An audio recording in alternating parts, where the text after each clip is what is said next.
हरे तो आपने गत सत्र में सब देखे हुए हम क्या करें शिव द्वारा स्तुति का गान जो आगे होगा अभी नहीं हो रहा है। तो प्रचेता के बारे में हम देख रहे हैं। राजा पृथु महाराज की वंशावली भी हम देख रहे हैं। तो राजा पृथु महाराज की वंशावली में आगे चल के हम देखा कि राजा प्राचीन महर्षि हो गए और राजा प्राचीन महर्षि की विवाह समुद्र की कन्या शतद्रुति से हो गया और राजा प्राचीन महर्षि और शतद्रुति ने 10 पुत्रों का उत्पन्न किया और ये 10 पुत्र आत्मपरायण थे, धर्मात्मा थे, आत्म साक्षात्कार के मार्ग पर चलते थे, धर्म के सहारे चलते थे और उनको सब एक प्रचेता नाम से विख्यात हुए। सो प्रचेता संख्या 10 थी और राजा प्राचीन भाई और शतद्रुति के उनके बच्चे थे। अत्यंत धर्मपरायण थे, धर्म में पूर्णतः रहता था और उत्तम गुण का मतलब क्या है? उत्तम गुण यानी कोई भौतिक संसार के गुण को नहीं, लेकिन आध्यात्मिक गुणों से जब व्यक्ति उच्च होते हैं, आध्यात्मिक गुणों से व्यक्ति जब आते हैं तो मनुष्य को पूर्ण किया जाता है। भक्तों में जब भगवान के जब गुण आते हैं, जैसे भागवतम में और भगवद गीता में अनेक प्रकार के हैं। श्रीमद् भागवतम में कपिल भगवान जब पूछते हैं अपनी माता देवहूति को, माता देवहूति पूछती है कपिल भगवान को साधु के लक्षण क्या है, भक्त के लक्षण क्या है? बोलते तितिक्षा कारुणिका सहुदम सर्वदेही नाम अजात शत्रु साधु साधु भूषण, सहनशीलता,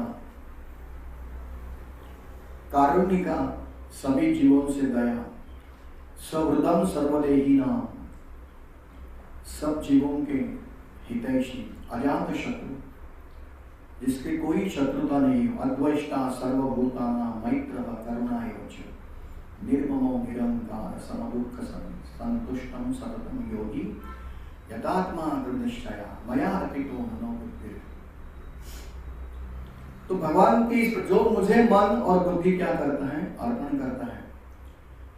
जो किसी से द्वेष नहीं करता, दुष्ट बुद्धि नहीं होती है, दृढ़ निश्चय होता है और मेरी सेवा करता है, मेरे मन रमण होता है।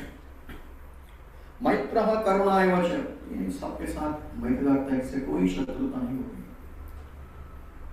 तो भक्त में ये गुण आते हैं। भक्त की भक्ति का स्तर जब क्या होता है?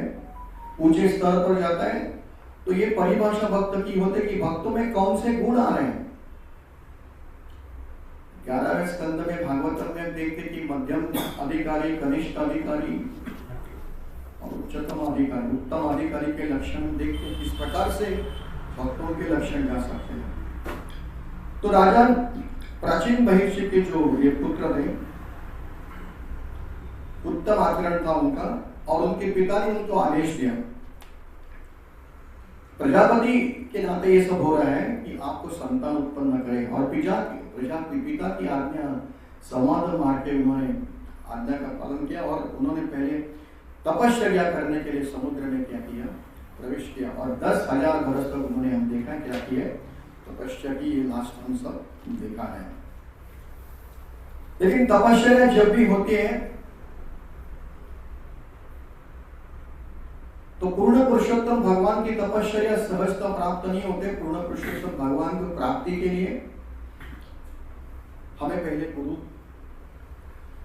गुरु के माध्यम से ही होता है। ऐसे अनेक प्रसंग है कि भगवान ने किसी भक्त को प्राप्ति नहीं दी इसलिए नहीं कि बीच में गुरु नहीं थे।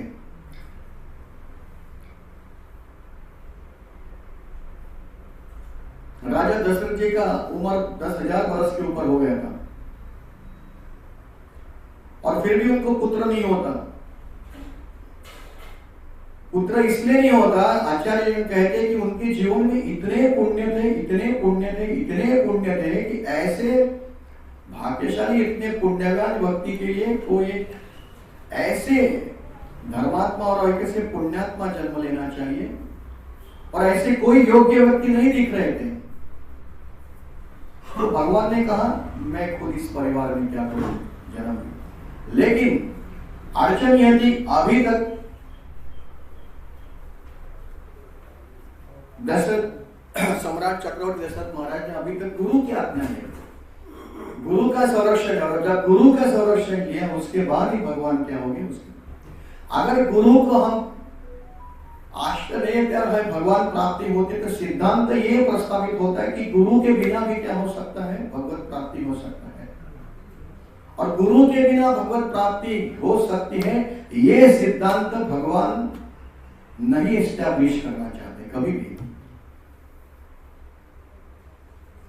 आचार्य मां विजय मेरे भक्त आचार्य गुरु और उसमें कोई फर्क नहीं है। भगवान बताते हैं श्रीमद् भागवतम में, आचार्य मां विजय न औमन परिचित, उनका सम्मान होना चाहिए, उनका द्वेष नहीं कर। तो भगवान खुद क्या करते हैं कि गुरु की मुख्यता और गुरु का महत्व प्रस्तावित करते हैं। इसलिए जब दशरथ जी ने गुरु का आश्रय लेने के बाद वशिष्ठ मुनि का आश्रय लिया और किसी का आश्रय लिया, उसके बाद ही भगवान उधर आ गए। तो यहाँ भी हम देखते हैं, कयादु जब जा रही थी, कयादु के पेट में प्रहलाद महाराज थे और सभी देवता ने उसको जीत किया था कि हिरण्यकशिपु तो जंगल में गया था, तो बीच में नारद जी आ गए। नारद जी ने पूछा सभी देव देवताओं को, सभी इंद्र भी उनके साथ थे कि भाई कयादु के लेकर कहां जा रहे हैं। तो ये असुर की पत्नी है और इसके पेट में जो बच्चे हैं वो भी असुर होने वाला है। हमने उनको जीत कर हम क्या करेंगे, जब पुत्र होगा तो उसको क्या करेंगे, समाप्त करेंगे।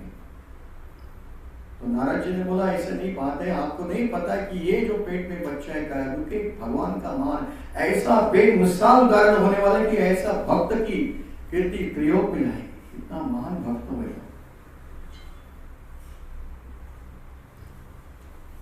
नारद जी का वहां भेजना भगवान की योजना थी, और नारद जी कयादु को लेके, कयादु के बारे में ऐसा पता है इंद्र ने भी उसकी प्रदक्षिणा की। कयादु को लेके नारद जी आश्रम में गए, भागवत सुनाया पूर्ण। कयादु भूल गई भागवत, लेकिन जो बच्चा अंदर था उसने पूर्ण भागवत सुन लिया। जब बाहर आया तो एक महान भक्त बना था। तो भगवत प्राप्ति होने के पहले और भगवत भक्त होने के पहले गुरु की आती। इसी प्रकार हम देखें ध्रुव महाराज ने तो कभी बुलाया था ना कयादु, और बच्चा जो पेट में था उसने भी कभी कुछ नहीं अपेक्षा की गुरु के, लेकिन नारद जी आ गए। ध्रुव महाराज ने कभी नहीं कहा था कि मुझे गुरु चाहिए, और भगवत प्राप्ति करने के लिए गए थे। और भगवान ने देख लिया कि इस भगवत प्राप्ति के लिए इस बच्चे का इतना दृढ़ संकल्प है, इसलिए नारद जी को भेज दिया। नारद जी ने उसकी परीक्षा ले ली, हम देखा बहुत कितनी परीक्षा ले ली, और बाद में उसे उत्तीर्ण हो गया, उसके उपदेश किया, उससे सब सराहना की। तो गुरु प्राप्ति उसके बाद ही ध्रुव महाराज को क्या प्राप्त हो गया, भगवत प्राप्ति हो गई। तो सिद्धांत ये है कि जब तक भगवत प्राप्ति करने के लिए हमें गुरु के माध्यम से ही जाना पड़ेगा। तद विद्धि प्रणिपातेन परिप्रश्नेन सेवया उपदिक्षन्ति ते ज्ञानम ज्ञानी न तत्त्वदर्शिना। क्योंकि जो स्पिरिचुअल मास्टर होते हैं, जो गुरु होते हैं, उन्होंने परम सत्य को जाना है। अनलेस वी अप्रोच देम, अगर उनको हम नहीं अप्रोच करते, उनके पास शरण नहीं करते, उनके पर जिज्ञासा पूर्वक प्रश्न नहीं पूछते हैं, उनकी सेवा नहीं करते हैं, तो हमें भगवत प्राप्ति के मार्ग में बहुत अड़चनें आ सकती है। तस्मात् गुरु प्रपद्येत, भागवत भी बोलता तस्मात्, इसलिए भगवत गुरु प्रपद्य, गुरु की शरण लेना चाहिए।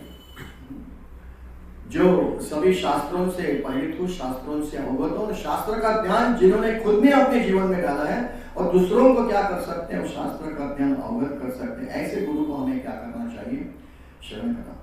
सो भगवत प्राप्ति के लिए और कोई भी तपस्या करने की इस प्रकार। तो यहाँ भी यही हो गया कि प्राचीन महर्षि जब छोड़ दिया तो उनके रास्ते में क्या मिले, शिव जी मिले, और उन शिव जी ने परम सत्य के बारे में क्या किया, उनको उपदेश किया।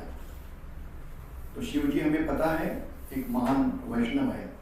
शिव जी का मिलना भगवान के यहाँ निम्न गानाम यथा गंगा, जैसे नदियों में गंगा श्रेष्ठ है। देवानाम अच्युतम यथा, जैसे सब देवी देवताओं में भगवान अच्युत है, श्री कृष्ण श्रेष्ठ है। वैष्णवानाम यथा शंभु, ऐसे वैष्णव में कौन श्रेष्ठ है? शंभु श्रेष्ठ है, शिव जी श्रेष्ठ। और 12 महाजनों से भी है। शिव जी क्या है? 12 महाजनों से उत्तम वैष्णव तो है। तो शिव जी का मिलना यानी उन्हें गुरु का ही मिलना है, यानी जो प्राइमरी एजुकेशन था पूरा हो गया। शिव जी मिले और शिव जी ने उन्हें क्या किया? बहुत प्रकार से ज्ञान दिया, जो ज्ञान हमें देखते हैं। तो परम सत्य विषय की तपस्या करने से पहले परम सत्य के बारे में थोड़ी तो हमें जानकारी लेनी चाहिए। तो इस प्रकार से हम देख रहे कि शिव जी का उनको क्या हो गया? मिलना हो गया। जो 12 महाजनों से, 12 महाजन हम रिपीट करेंगे। कौन कौन है 12 महाजन? सबको आपकी याद होते हैं, लोग रिपीट किए हैं। कौन कौन 12 महाजन है? स्वयंभू नारद, शंभु, कुमार कपिल महाराज, मनु, स्वयंभू मनु, प्रहलाद, जनक महाराज, बलि महाराज, धर्मराज, सुखदेव गोस्वामी। तो ये 12 महाजन है। महाजन का मतलब जिन्होंने भगवान को पूर्णतः जान लिया, जिन्होंने पूर्ण सत्य को जान लिया, ऐसे महाजन। ये 12 महाजन विदुर नहीं, विदुर इसमें यमराज हो गए, और यमराज को विदुरी है तो प्रश्न नहीं होता, यमराज उसमें आते हैं। तो 12 महाजनों की हमें रोज नाम लेना चाहिए। भगवान के एक आचार्य में परसों होगा कि सुबह उठते हमें क्या अनेक प्रकार के दर्शन है, उसमें जितने भगवान के भागवतम में अवतार थे उनको स्मरण करना चाहिए, और 12 महाजनों को क्या करना चाहिए? स्मरण चाहिए। इससे हम सभी भक्तों का स्मरण होता है और सभी भगवान के अवतारों का क्या होता है? स्मरण होता है। तो अभी हम देखा कि चलते चलते यहाँ प्रचित आगे जा रहे हैं, और उन्होंने एक विशाल जलाशय देखा जो समुद्र के समान क्या था। यहाँ समुद्र की तुलना एक महापुरुष के मन से की गई है। सरोवर इतना जल शांत था मानो किसी महापुरुष का मन हो, और इसके जलचर इतने बड़े जलाशय के संरक्षण में होकर शांत। महापुरुष के और भगवान को जो शरण प्राप्त करते हैं वो कैसे होते हैं? अत्यंत शांत होते हैं। और समुद्र की क्या ख्याति हमने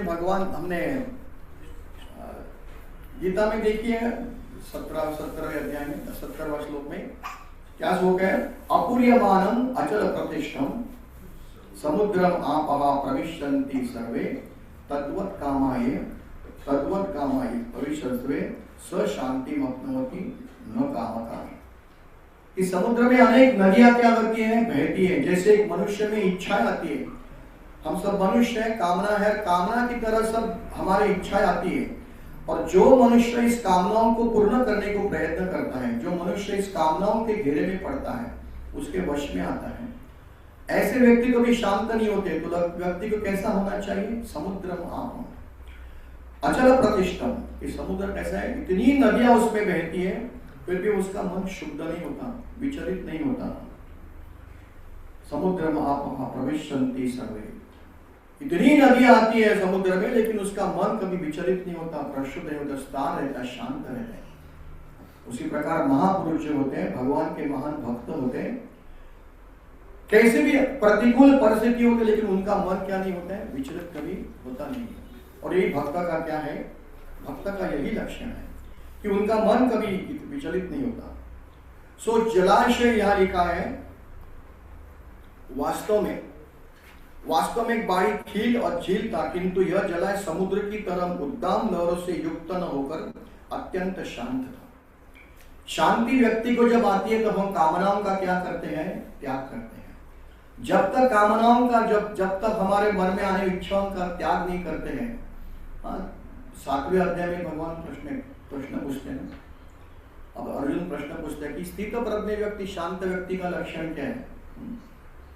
तो प्रजाहति यत कामान सर्वान पार्थ मनोगता, कि जो व्यक्ति ने पूर्ण कामनाओं का क्या किया है? त्याग किया है, और भगवान में अपना मन लगाया है। तेषाम सतत युक्ता भजता प्रतिकुलम, जिन्होंने सतत भगवान का क्या करते हैं? भजन करते हैं, ऐसे महापुरुष। ऐसे व्यक्ति को भगवान खुद क्या करते हैं? बुद्धि देते हैं। ददामि बुद्धि योगम तम मानव ज्ञाति। जो भगवान की सेवा में, भगवान की प्रेममय सेवा में जो व्यक्ति रत रहते हैं, भगवान बोलते हैं मैं उसे क्या करता हूं, मैं उसे खुद बुद्धि प्रदान करता हूं। और कौन सी बुद्धि? भौतिक बुद्धि। भगवान कभी भी भौतिक बुद्धि प्रदान नहीं करते हैं, भगवान कभी भी आध्यात्मिक बुद्धि प्रदान करते हैं। तेषाम एव अनुकंपर्तम अहम अज्ञानतम नाशयामि आत्मभावेस्तो ज्ञान दीपेन भावता।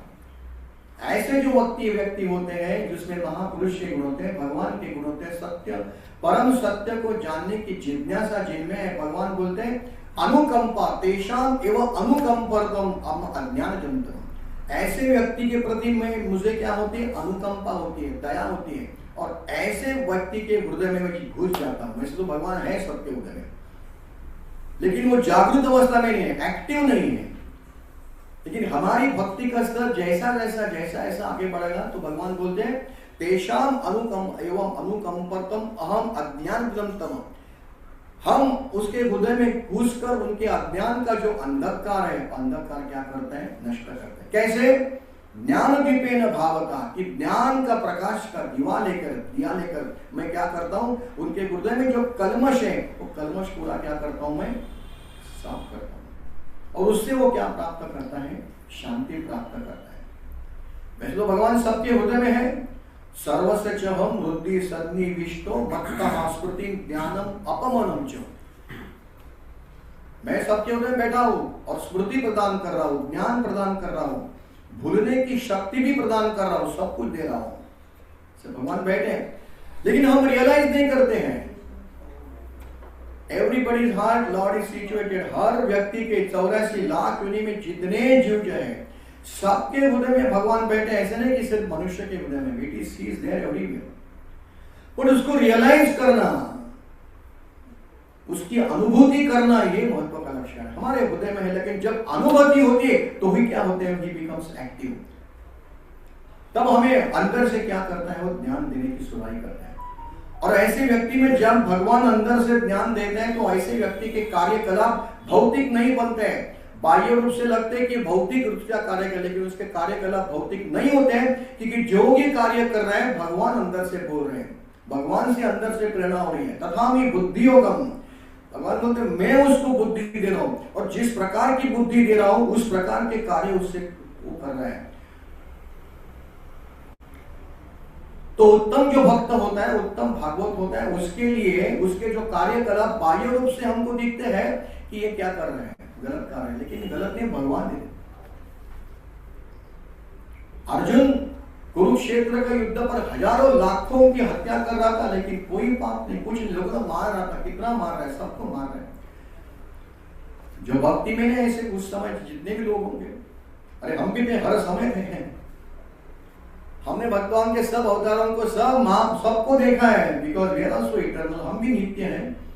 जब से राम कृष्ण कुछ भी हुए हम तब थे, लेकिन हमने भगवान को अगर पहचान, भगवान को अगर परम सत्य को जानते तो हम आज वर्तमान शरीर हमारा नहीं होता। अर्जुन इतनी लोगों की हत्या कर रहा था, लेकिन अंदर क्या था? मन में क्या था? भगवान का नाम था। भगवान बोले ना, तस्मात् सर्वेषु कालेषु मम अनुस्मर युद्ध। युद्ध कर, तो युद्ध तो करना ही है, और युद्ध मेरी प्रसन्नता के लिए करना है, ना तो तेरी प्रसन्नता के लिए। भगवान ने अपनी प्रसन्नता के लिए जय विजय को भेज दिया नीचे।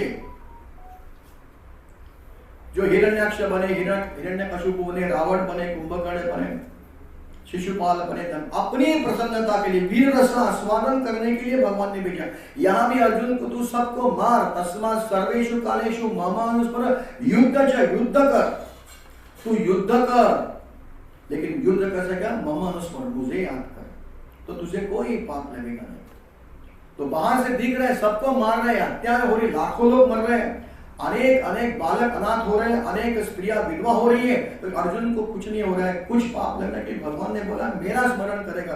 हनुमान ने हजारों ब्राह्मणों की, लाखों ब्राह्मणों की हत्या की है लंका में, लेकिन कोई पाप नहीं। किसके लिए किया? भगवान की प्रसन्नता के लिए, for the pleasure of the Lord. यज्ञार्थ कर्मणो अन्यत्र लोकोयम कर्म बंधना। जो कार्य हम करते हैं भगवान के प्रसन्नता के लिए होता है, तो उससे हमें कोई कर्म का बंधन लगता नहीं है।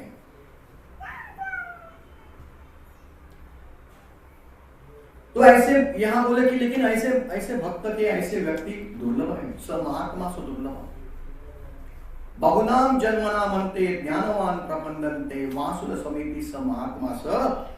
7वें अध्याय का 19 श्लोक की अनेक जन्म लेने के बाद हमारी भक्ति क्या होती है, जब मैच्योर बनती है, परिपक्व बनती है, जब हमें समझते हैं कि वासुदेव के सिवा इस विश्व में और कुछ भी नहीं, वही एक है, तो यो महात्मा होते हैं। लेकिन ऐसे महात्मा क्या होते हैं, बहुत दुर्लभ होते हैं। क्योंकि भक्त सदैव क्या होता है, शांत होता है। उसकी शांति का कारण वो निष्काम होता है, मन में कोई अपेक्षा नहीं होती। अन्य अभिलाषा शून्यम ध्यान कर्माद्यन अनावृतम अनुकूले शिलानाम भक्ति उत्तम। अन्य अभिलाषा शून्य, भक्तों को दूसरी कोई अभिलाषा होती ही नहीं। हाँ, एक भगवत प्राप्ति की होती है अभिलाषा, नहीं ऐसी नहीं, भगवान को धाम जाना चाहते हैं, लेकिन उससे लेके वो प्रक्षुब्ध नहीं होता, उससे लेके प्रक्षुब्ध कभी होता नहीं। लेकिन ज्ञानी होते हैं, योगी होते हैं, कर्मी होते हैं, वो इच्छाओं से इतने भरे पूरे होते हैं कि ज्ञान होने के बावजूद और कर्म करने के बावजूद भी उनकी इच्छा क्या नहीं होती है, वो भगवत ज्ञान नहीं प्राप्त, भगवत प्राप्ति नहीं हो सकते। तो भगवत प्राप्ति के लिए हमें न योगी बनना है, न हमें कर्मी बनना है या ज्ञानी बनना है। और योगी बनना है तो कौन सा बनना भक्ता, भक्ति योग में आना है। योगी नाम अपनी सर्वेशाम मद्गतेन्द्र आत्मना श्रद्धावन भजन्ते योमा समय युक्त। जो योगी मुझमें पूर्णतया लीन रहता है, प्रेम से मुझे सेवा करता है, ऐसा योगी सबसे श्रेष्ठ है। लेकिन वो कौन सा, कर्म योगी नहीं, वो भक्ति योगी है। तो सब योग में कर्म योग है और ज्ञान योग है, ये सब में भक्ति योग क्या है, सबसे श्रेष्ठ है। वो सहज है, उतना ही क्या है, दुर्लभ है। सो अन्य अभिलाषा शून्यम, कुछ भी अभिलाषा नहीं। ज्ञान कर्मादि अनावृत्तम, और हमारी भक्ति कैसी नहीं होनी चाहिए, ज्ञान से या सकाम कर्म से आच्छादित नहीं होनी चाहिए। It should not be covered. भक्ति ये कभी भी किसी से आच्छादित नहीं होनी चाहिए। माया जवनी का छन्नम, भगवान कुंती महारानी बोलते हैं सब ये कि लोग आपको नहीं समझ सकते कि माया का क्या है, पर्दा है। माया जवनी का छन्नम। भगवान नहीं बोलते गीता में कि मैं ऐसे लोगों को प्रदर्शित नहीं करता, सबके माया, सबको माया रूपी आवरण से क्या मैं ढका देता हूं। सो ध्यान कर्म, हमारी भक्ति ज्ञान से, कर्म से और किसी भी साधना से आच्छादित नहीं होनी चाहिए। अनुकूल, जो भगवान के लिए अनुकूल है वही हमें करना चाहिए। प्रजापति यद कामान सर्वान पार्थ मनोगता, हमारे सब जितनी कामनाएं, और एक ही कामना भगवत प्राप्ति, भगवान की चरणों का आश्रय। मामैव प्रपंदन्ते माया में तरन्ति, इससे भगवान बोलते हैं मुझे ही क्या करो, शरण। तो ये माया का भवसागर हम क्या कर सकते हैं, पार कर सकते हैं। सो कृष्ण के सिवा हमें न किसी का दास होने का है, न किसी का माता होने का है, न किसी का पिता होने का है, न किसी का बंधु, कुछ भी हो, जो भी हमें संबंध प्रस्तावित करने का है, वो संबंध किससे प्रस्तावित करने का है, भगवान से। इस विश्व में हमें ये जो कुछ करना है, सब हमारे जितने संबंध है वो संबंध भगवान से प्रस्तावित करना है। भगवान को अगर सेंटर में नहीं लाते हैं तो क्या हो, माया है। माया क्या है, जो हम वार्ता करते हैं और जो भी कर्म करते हैं उसका भगवान का संबंध नहीं है तो वो माया है। तो हमारे सर्व कर्म भगवान से क्या होने चाहिए, जुड़े होने चाहिए। जैसा जल पी रहे हैं तो जल पीते समय याद करो, भाई भगवान ने गीता में बोला है कि रसोमा पशु कमते, कि पानी का स्वाद क्या है, मैं हूं। कम से कम सब श्लोक याद नहीं तो हम कृतज्ञ होने कि भगवान आपने पानी बनाए, अहम सर्वस्य प्रभो मत्ता सर्व प्रवर्तते, बहुत कुछ बोले, आपने पानी बनाए, आप पे पानी में स्वाद डाला है, तो मैं आपके प्रति कृतज्ञ हूं। उसके बाद अगर हम जल का ग्रहण करते हैं तो चोरी नहीं है, फिर कर्म का बंधन नहीं लगेगा। अगर ऐसे ही सीधा पानी पीते हैं, जल पीते हैं, तो कर्म का क्या लगेगा कि दूसरी किसी की वस्तु को हमने अगर ग्रहण करते तो चोरी है भौतिक जगत में। या भगवान की सब चीजें, यो मां पश्यन्ति सर्वत्र सर्वत्र मयि पश्यन्ति तस्याम न प्रणश्यति सच में न प्रणश्यति, सब चीजें मुझ में है और सब जगह मैं हूं। ऐसी कौन सी भी व्यवस्था नहीं है, ऐसी कौन सी व्यवस्था जहां भगवान ने, प्रहलाद महाराज को इतना पीड़ा दी गई, उसमें आग में डाल दिया, उसके गर्म तेल में डाल दिया, जहरीले सर्पों में डाल दिया, क्या क्या नहीं किया। लेकिन अपने पिताजी के प्रति बिल्कुल दुष्टता या कोई उसको वैर भाव बिल्कुल नहीं था। कारण क्या, भगवान में, क्योंकि अपने पिताजी में परमात्मा को देखता था, सब जगह उसको परमात्मा नजर आ रहा था। यो मां पश्यन्ति सर्वत्र, जो व्यक्ति मुझे सब कुछ देखता है और मुझमें सब कुछ देखता है वो मेरा भक्त है। और प्रहलाद महाराज को अपने जो दुष्ट पिता थे, जो उसको समाप्त करने, जो पिता अपने पुत्र को समाप्त करते हैं, वो पुत्र भी अपने पिता से जरा भी दुष्टता रखता नहीं, जरा वैर भाव। उसका कारण क्या है? He was seeing, अपने पिताजी में परमात्मा, जो व्यक्ति दिख रहे उसमें परमात्मा ही वो देख रहा था। और परमात्मा को देखने से अपने पिताजी के प्रति उसमें कोई वैरभाव नहीं था, दुष्टता नहीं थी। ये भक्ति का अत्युच्च क्या है? ये भक्ति का अत्युच्च स्तर है। व्यवसायिक में यहाँ लिखा है कि चूंकि भक्त महापुरुष के शरण में रहते हैं परम शांत हो जाते। जो व्यक्ति ने अपने गुरु का आश्रय ले लिया, गुरु का चरणों का आश्रय, व्यक्ति शांत रहेगी, will be very calm and quiet। आनंदित होते हैं, मन में आनंद होता है। आनंदी व्यक्ति और सुखी व्यक्ति में फर्क है। सुख कहां से आता है? सुख आता है संसार की कुछ प्राप्ति होती है ना संसार में, तो सुख है। ऐसे सुखी व्यक्ति को देखोगे हमें सुख नहीं मिलता, लेकिन आनंद व्यक्ति को देख के हमें क्या मिलता है? आनंद मिलता है। आनंद क्या होता है? आध्यात्मिक होता है। सुख क्या होता है? आध्यात्मिक। सुख आध्यात्मिक नहीं होता है, सुख संसार से आता है, और वो सुख थोड़ा समय के लिए रहता है, ज्यादा समय के लिए रहेगा। लेकिन आनंद, जिसने भगवत प्राप्ति का आनंद किया है, वो अनंत मात्रा में रहेगा और अनंत काल रहेगा। ध्रुव महाराज ने एक दफे से भगवान की प्राप्ति कर, और उसके बाद क्या हो गए? उसके बाद जितना राज किया भगवान के महान भक्त रहे, वो आनंदित थे, सुखी नहीं थे। सुखी होना ये क्या है? संसारी व्यक्ति का लक्षण है। आनंदी होना ये आध्यात्मिक व्यक्ति का लक्षण है। इसलिए हम बोलते हैं सच्चिदानंद। हम क्या बोलते हैं भगवान को? सच्चित और आनंद। वो नित्य तो है, वो पूर्ण ज्ञानी तो है, लेकिन आनंद में है। इसलिए क्या सच्ची सुखी नहीं बोला उसको, सुखी नहीं, भगवान आनंद में। आनंद, और उस आनंद को हम ढूंढने के लिए एक ही दुकान है। हम जब मार्केट में जाते हैं, बाजार में, तो जो चीज चाहिए उसे, हमको कपड़ा चाहिए, कपड़े दुकान में जाएंगे, मिठाई चाहिए तो मिठाई दुकान में चाहिए। लेकिन किसी जाके बोला भाई मुझे सुख चाहिए, आनंद, तो आनंद के लिए कोई दुकान नहीं, आनंद की एक ही दुकान है, हमारे गुरु, और क्या है? भगवान। और गुरु के माध्यम से क्या करता है? भर भर के भगवान गुरु को देते हैं आनंद, और गुरु क्या करता है? आनंद। सो आनंदी होने का है तो हमें क्या करना चाहिए? हमें गुरु का ही आश्रय लेना पड़ेगा। तो यहाँ जो जलाशय में सब यहाँ लिखा है, इसके जलचर इतने बड़े जलाशय में संरक्षण में होकर अत्यंत शांत। तो जलाशय में जो जलचर थे वो शांत क्यों थे? कि वो जलाशय एक महापुरुष है, और महापुरुष का उन्होंने क्या लिया था? शरण लिया था। जलाशय उन्होंने क्या किया था?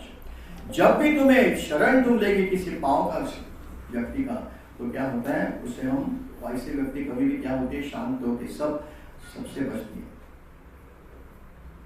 भौतिक देखो सारे, हम लोग समुद्र में, जलाशय में कोई मछुआरा अपना जाल फेंक देता है, तो जाल में क्या होते हैं? जितने भी क्या होते हैं मछली आते हैं उसको आते हैं, लेकिन जो मछली क्या करती है?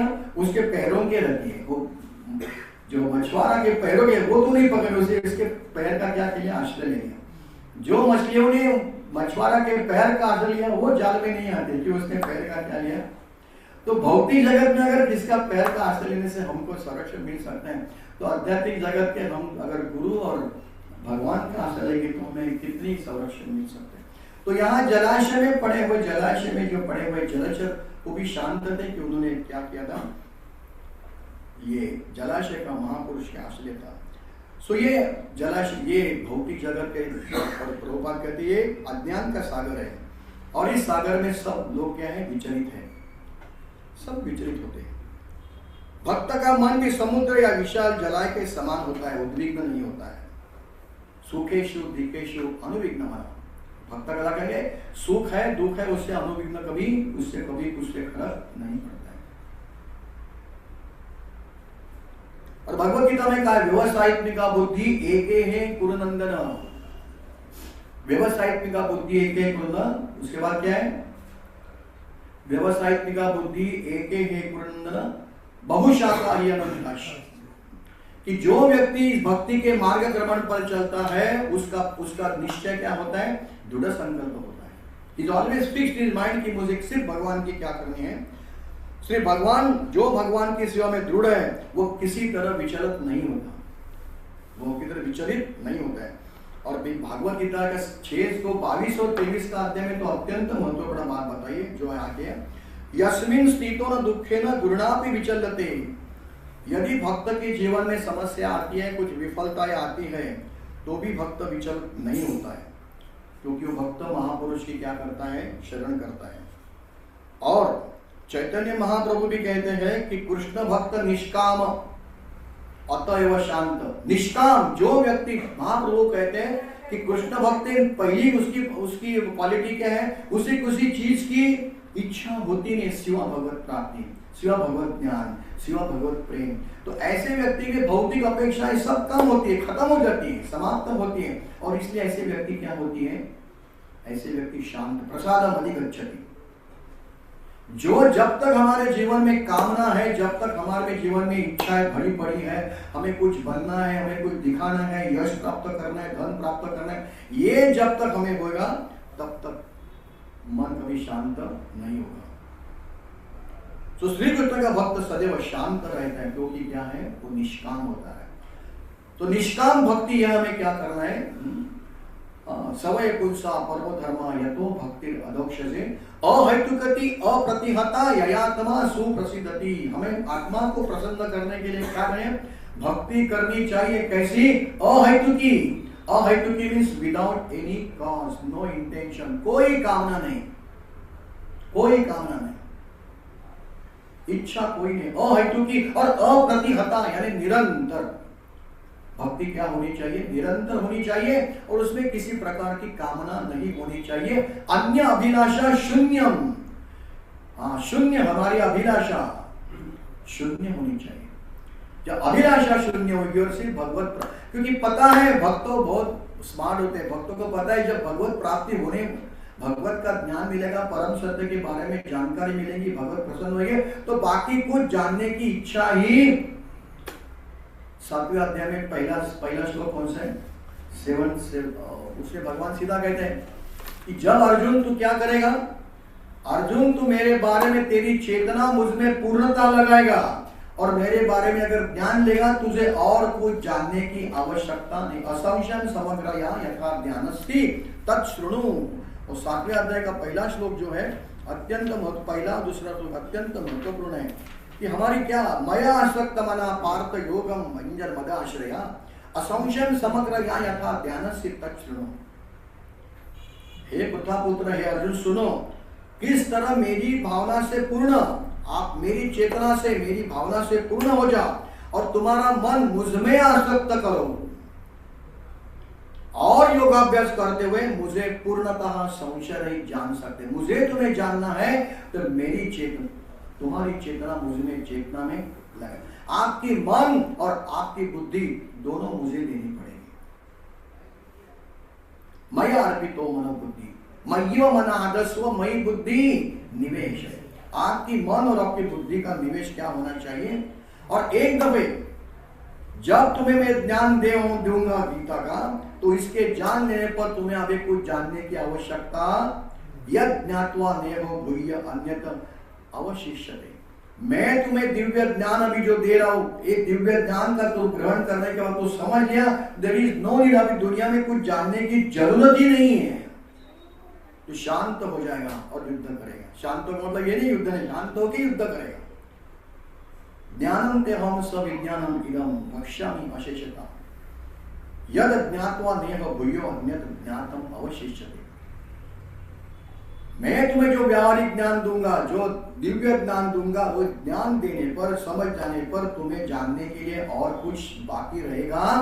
तो इस दुनिया में हमें कुछ जानना ही नहीं, सिर्फ भगवत ज्ञान।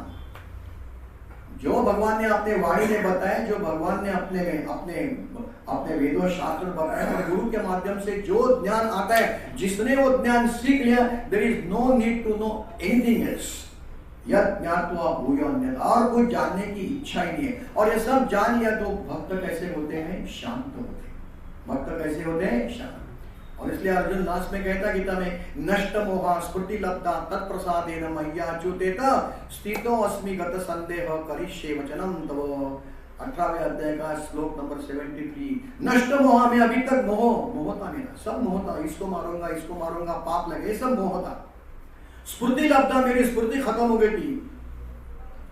तत्प्रसादेन मैया चोदित, आपकी कृपा से मेरा मोह नष्ट हो गया, आपकी कृपा से मेरी स्फूर्ति आप स्थितो अस्मि, मेरी समझ गया मेरी स्थिति क्या है। मेरी स्थिति यही कि आपका सेवा करना, जो मैं भूल गया था और हम सब वही भूल गए। या अर्जुन बोल रहे स्थितो अस्मि, मेरी स्थिति क्या मुझे समझ गई। जीवे रे स्वरूप हो नित्य कृष्ण दास, हम स्वामी नहीं है, हम कौन है, हम दास है। अयि नंद तनुज किंकर पतितम वाधीश में भवा बुंदव, कृपया तव पाद पंकज स्थित दधि सदृशम विचिंतया। मैं आपका नौकर हूँ, शिक्षास्त्र में चैतन्य महाप्रभु, मैं आपका किंकर हूँ, नौकर हूँ, सिर्फ मुझे क्या करिए, आपके पाँव का क्या करिए, धूल करिए। तो अर्जुन ने बोला स्थिति, मुझे स्थिति समझ गई, मैं तो पागल सा बक रहा था, आपके साथ आर्ग्यूमेंट्स करता, आपके साथ क्या क्या आपको ज्ञान दे रहा था, आप हंस रहे थे, मेरे अज्ञान के ऊपर हंस रहे थे, लेकिन अभी मैं समझ गया। नष्ट मोहा स्फूर्ति लब्धा तत्प्रसादेन मह्यम स्थितो अस्मि गत संदेह, मेरे सब डाउट्स